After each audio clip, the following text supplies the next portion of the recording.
Hello there, welcome to another episode of The 40 Plus Woman with Busola Jegede.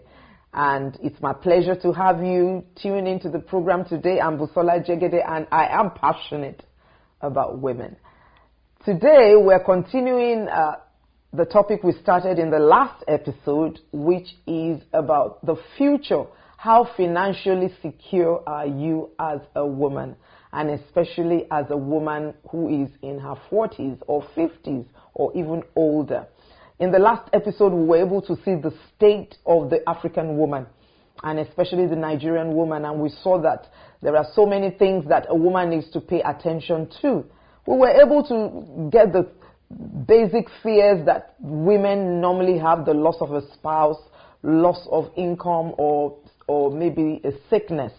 And we dealt with that. It was so engaging. We had a wonderful guest with us at that time, and she's here again on this episode. Ibukun Omololu, you're welcome to the broadcast. Thank you once again, man.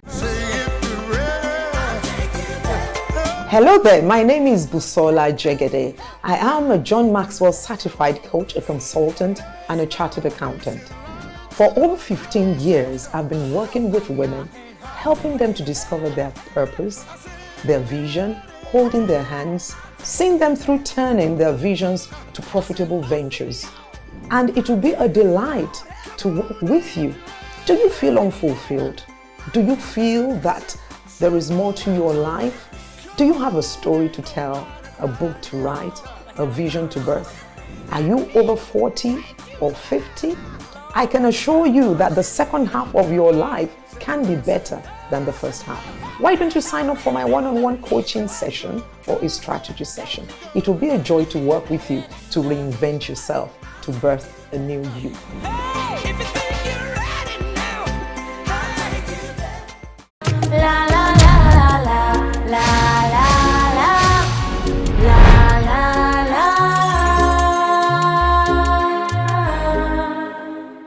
Last episode, it was really loaded, and today we want to go into certain specifics. We've been able to see that a woman needs to be able to negotiate even in her marriage, and that she needs a lot of support system even when she's a career woman, so that she doesn't have to lose her career like we've been made to believe. We also spoke about cultural limitations that women face in Africa: don't work, or the belief that a woman shouldn't own property or own things. And we've seen that it has to be a synergy between the man and the woman, and there has to be understanding. Yes. A woman must be wise not to be overly aggressive, and she should actually have the right intentions, so that if she has the money, it's not to punish the man or to flex muscles or to be competitive. So we've seen all that, and we are moving on from there to now look at, now I'm a woman, I'm over 40, I'm over 50, I really don't have that much energy, but I want to secure my future. What are those things that I can invest in that can deliver value to me as I grow older? So from your experience, what would you advise that women can invest in as they grow older that would deliver for them? Okay. Thank you. Top of mind would definitely, and I'll say it in different cadres, because it really depends on the amount of money you have and what you're willing to invest in. But I'll start first of all with property and mortgages, especially in high potential areas. It's not just in anywhere. So definitely property is something you should go for. Mortgages, homes, and something that would be able to definitely bring back some form of income or revenue back to you later in life. Yes. And it doesn't necessarily have to be a house. It could be an event center. It could be a warehouse. It could be something that you could use to do something for other people. And it doesn't necessarily have to be you. You could come together as a group of people, get a lawyer, and put things down in place that we're coming together to build this warehouse, or we're coming together to build this estate, or we're coming together. What we don't do a lot as women is leverage on the power of numbers.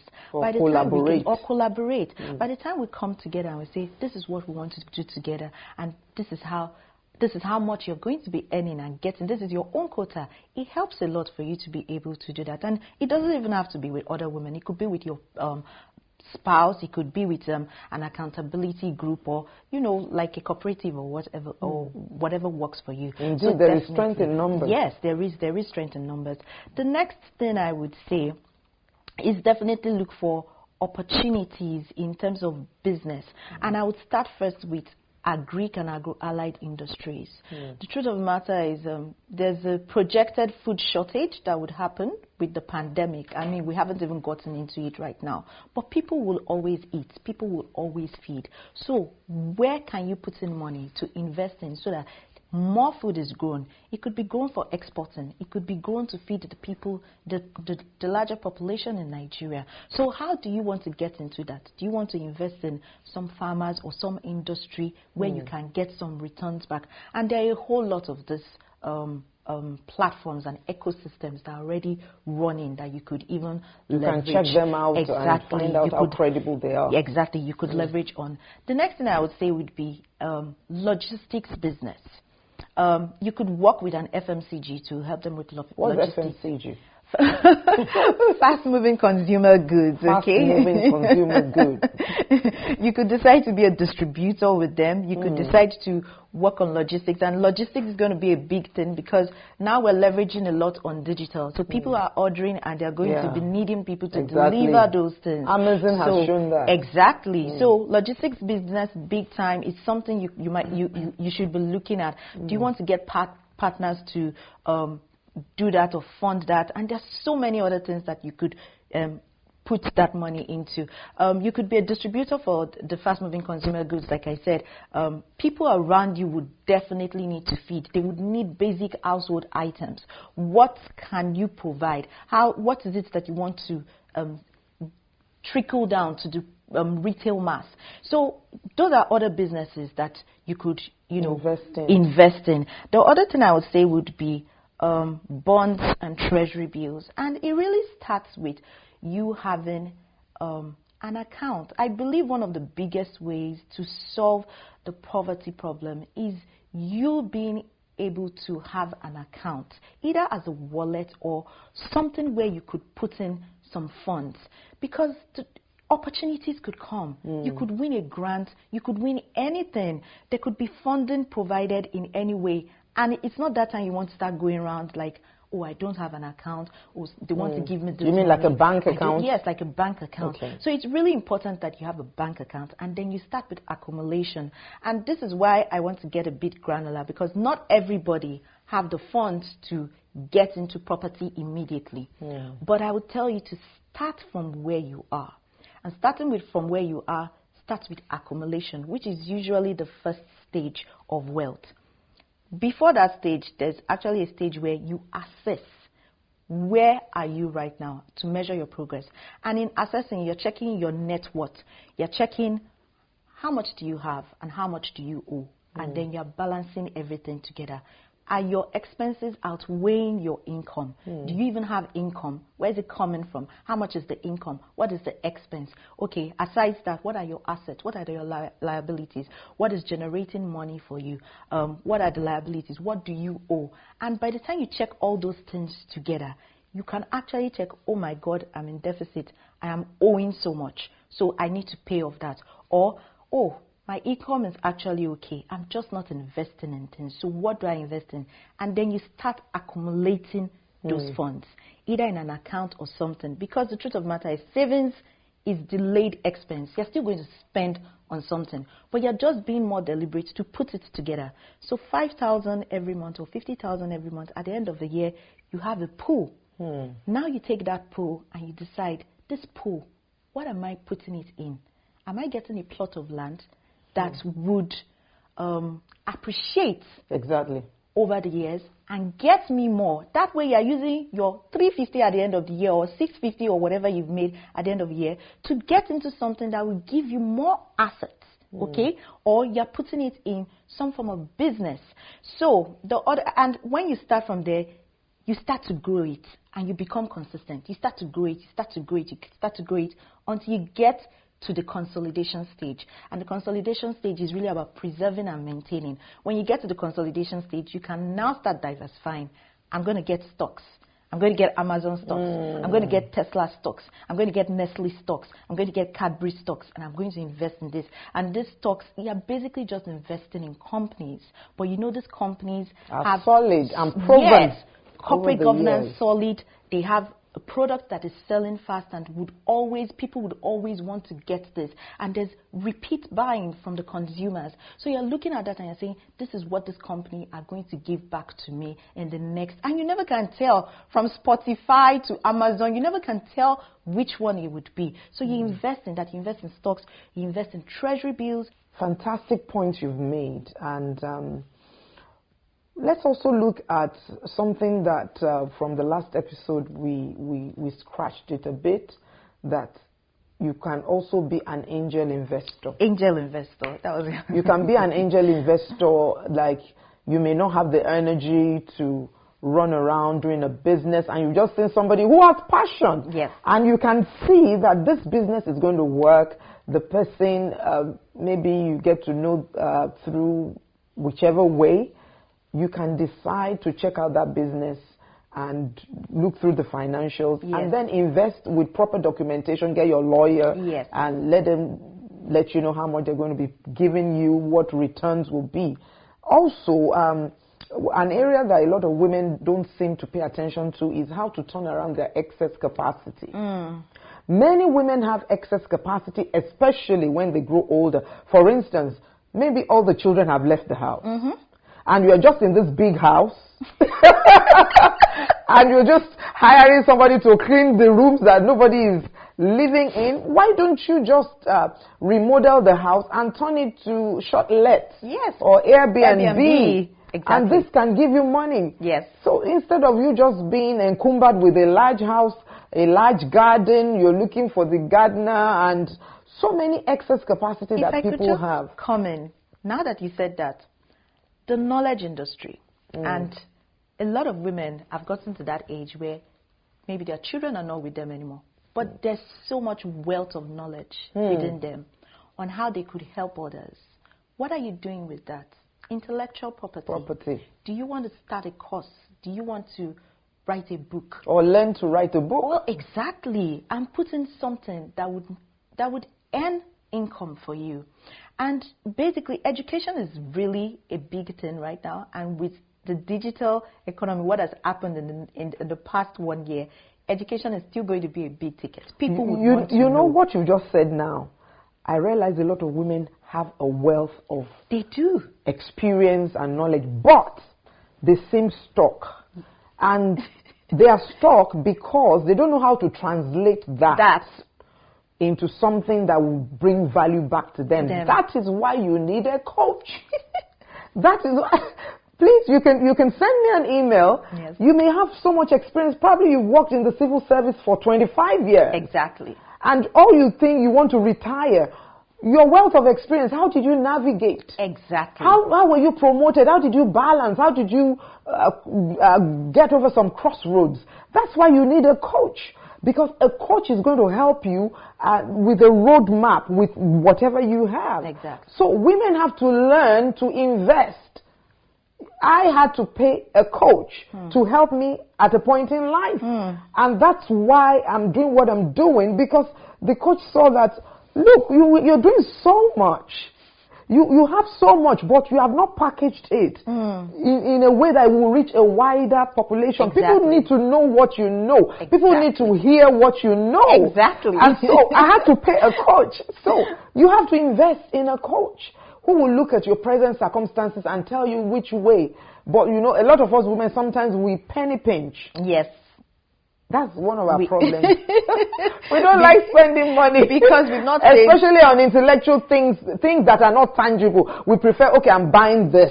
But sometimes you're buying experience, you're buying a skill, you're buying strategy that's going to place you. So we need to change our mindset. Definitely. So if you're out there, you have experience, please send me an email, transformationsbj@gmail.com, and we'll talk about it.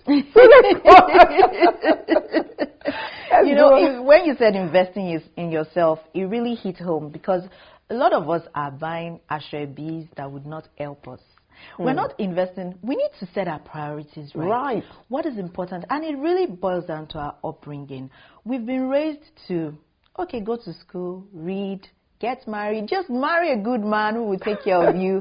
And that's a man who will take care of you. Yes. That narrative has to change. That's really where it ends. And so one of the things we women need to do is set our priorities right. You can't have it all. Maybe not all at the same time. Because timing really matters. You can have it all. Have it all. Prioritize the right things. Don't go about spending money on ashrebi that might not, deliver value at the end of the day. A few human hairs, yes, it's nice, but you have 3, 4, you're still going after 5, 6, 7. Putting that money into yourself. That's such a huge waste. Yes. A lifestyle of waste. And on that note, we're going on a short break. Interesting conversations going on the 40 Plus Woman. And we've had a wonderful guest in the house, Ibukun Omololu. We're going to be right back. P1 Premium presents to you Premium Vintage Gardens, located at the heart of Ibeju-Lekki by Lakowe Golf Course. It has an excellent title of CFO and governor's consent, 100% dry land, and built-up neighborhood. Sizes and prices include 6.250 million for 300 square meters. A 450 square meters goes for 9,375,000 naira. The 600 square meters goes for 12,500,000 naira. Estate feature, gated and secured environment, perimeter fencing, good road network, gardens and landscaping, prompt allocation, neighborhood, Novera Shopping Mall, and Corona's Grove, Lekki. Other estates from P1 Premium includes Imperial Estate, Jikoyi, Abuja, Imperial City Estate, Asaba, Imperial City, Warri, Imperial City, Port Harcourt. For more inquiry, visit our website www.p1premium.com or call us on 0033117277 or 08052928259. La la la la la la la la la la.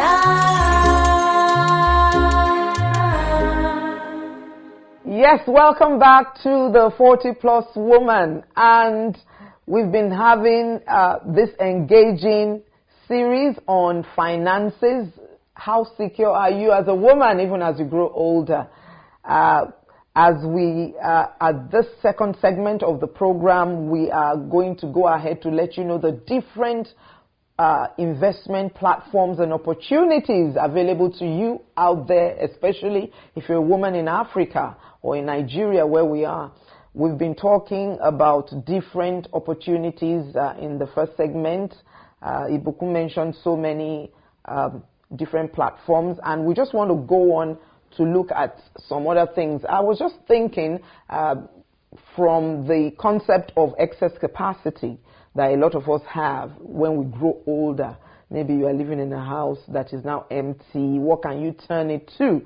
I was just thinking that one can have a business hub, maybe like a sewing hub, or a cooking hub, meaning you have the space, you get the machinery, and people can come in, people who cannot afford to have set up their own kitchen or set up their own sewing outfit can come in and pay some money to use your facilities.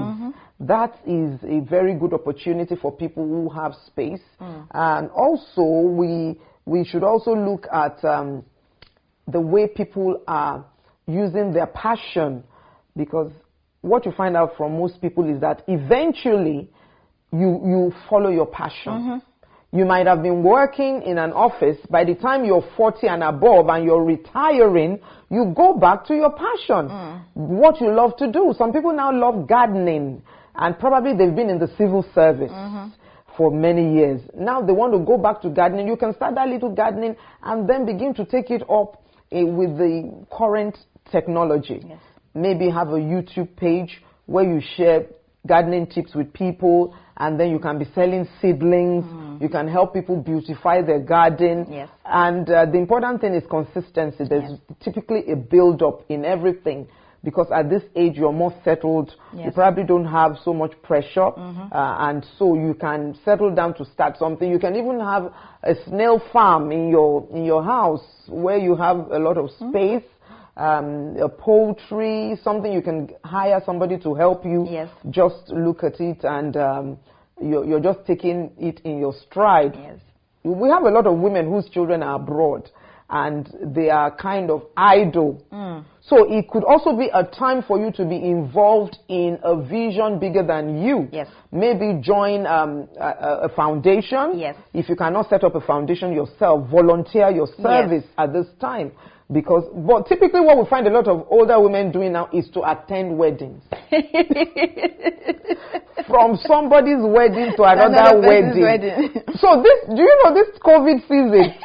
I think what we do is we limit ourselves in the mind by saying we're 50 and that we wind down. Yes. The other thing I would also say would be digital infrastructures. Okay.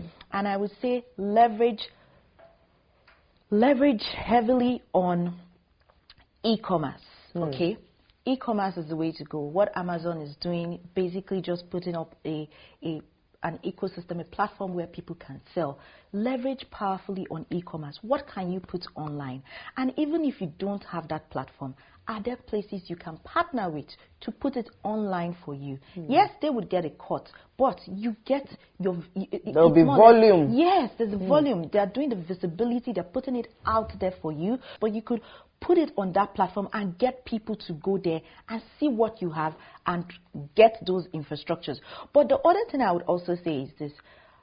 As women, we tend to waste a lot of time because we feel we need to do things ourselves. So I want to go to the market myself and shop myself and do all of that myself. Pick it out myself. When you can leverage on some of these platforms, just like the one you have, where I want to get beans, but I do not want to... Picking beans would take me time. If you don't have a chef, I mean, I have someone who cooks for me, but if you don't have a chef right now and you need to maximize that time, why not just go to this e-commerce? Yes, go to the e-commerce site, get the pre-picked beans, get it as it is. You're not spending time picking and then you're cooking with it. Get the vegetables cut, washed, clean for you so that you save time on those things. It is so important. The other thing I would say, and which would be the last thing I would say, is online courses. Never take your knowledge for granted. Package it. There's someone out there who needs what you know. There's someone out there who would leverage on it. So package it, put it together, and put it out there. Someone would buy. Eventually, someone would buy, and there would be repeat. And there will be repeat orders, because all orders. That person has to do is, as much as possible, leverage on the power of technology. Introducing Blissful Honey Beans. Rich in protein and fiber. Good nutrition for your family. Blissful Honey Beans. Hygienically packed in 2 kg and 1 kg packet. Stone-free and weevil-free. Pour straight to your pot and cook. Stress-free and convenient. Order online and it will be delivered anywhere in Lagos. For other locations, call 070-8307-6210. Blissful Honey Beans. No stress. La la la la la la la la la la.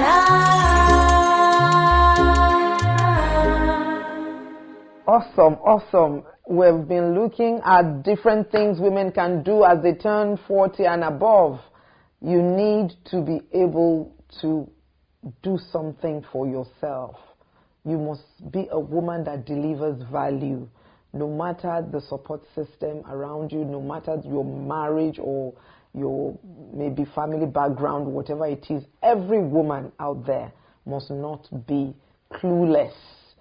And so we've been talking about different things, and we're going to have a recap very soon on the different opportunities that we've talked about. But before we go, I'd like to have your closing thoughts on the issue of women and their being able to free their minds. Because there's still a lot of limitation, limiting beliefs. What are those limiting beliefs that women have to remove from their lives? For instance, a woman cannot buy land. You know? Or maybe somebody who's single, don't buy a car, you won't get a husband. You know, those are limiting beliefs. So what are those limiting beliefs that women have that put them down, that they need to remove so that they can be the best that they can be? I know there are so many. There's so many. But I'll just cap it up. Question, it's okay to ask questions. And question whatever it is that doesn't particularly resonate with you. And it's okay to ask questions. It's really okay to ask questions. You need to understand, why am I doing this and why is it so? So think about it deeply. Why is it wrong for a woman to own property, and why would she not do so? Yes, there are a whole lot of reasons why people will tell you not to. They feel, oh, you would become too powerful and, you know, as a single lady, and might be intimidating to the men. Or as a married woman, they think you would have control over your husband and not be submissive to him. Culture, culture is not wrong, but there are some sides of culture that we've embraced so much and that has really limited a lot of people. We need to unlearn those things. We need to unlearn those things. So I would tell you, ask questions. Why am I doing these things? Does it logically make sense? Is this thing correct? Is this thing right? And I particularly run it by my faith. What does the Bible say about this? Is it wrong? Is it jeopardizing my faith? Is it undermining my values and my beliefs, or undermining my beliefs of God or what God says about it? Or it's just tradition. Exactly, or it's just tradition. So ask questions. Sometimes I think we do not ask questions enough because of the way we are. Or we don't question things. Yes. Not particularly asking anyone, but questioning. Yes. You know, there was a time they never used to educate the girl child. Yes. For what reason? Because they would get married and go to somebody's. I mean, people started questioning that. Yes. So that is really shaking the table. Yes. Thank you so much. We've had an exciting time. 2 episodes of The Woman, How Financially Secure Are You? I must say a very big thank you, Ibukun. Thank you very much. It's been nice having you on this journey. And I'm sure somebody out there, you've been able to glean some things from our program, The 40 Plus Woman. We're going to sign off on this note. Remember, the conversation continues on our Facebook page. You can join us, search on Facebook for The 40 Plus Woman. We'll be glad to have you. And you can send us an email if you have a question or you need clarification, transformationsbj@gmail.com. Follow us on Instagram, The 40 Plus Woman, or my handle @Jegede Busola. It's a pleasure being with you today, and I look forward to seeing you on the very next exciting episode of The 40 Plus Woman. Bye for now. La la la la la la la la la la la.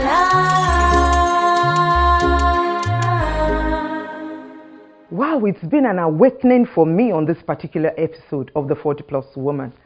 Those investment opportunities are mind-blowing. And so remember, if you're an older woman, you can invest in a younger woman who has passion, who has energy. Be a finance angel to somebody's business. You can buy shares, stocks, a property. When you're 40, it's going to deliver to you when you're much older. Remember, you can turn your excess capacity into something that will make money for you. That extra space in your house, turn it to an Airbnb. And of course, we can have hubs, a sewing hub, a hub for cooking, where people can come and do whatever they need to do and pay you some money. So many great opportunities out there for you as a woman who is growing older. See you on the next episode of The 40 Plus Woman. My name is Busola Jegede. Like a diamond in the rough, you were built up to be tough. You were blessed beyond the curse by the power of the cross. So don't give up on the cause.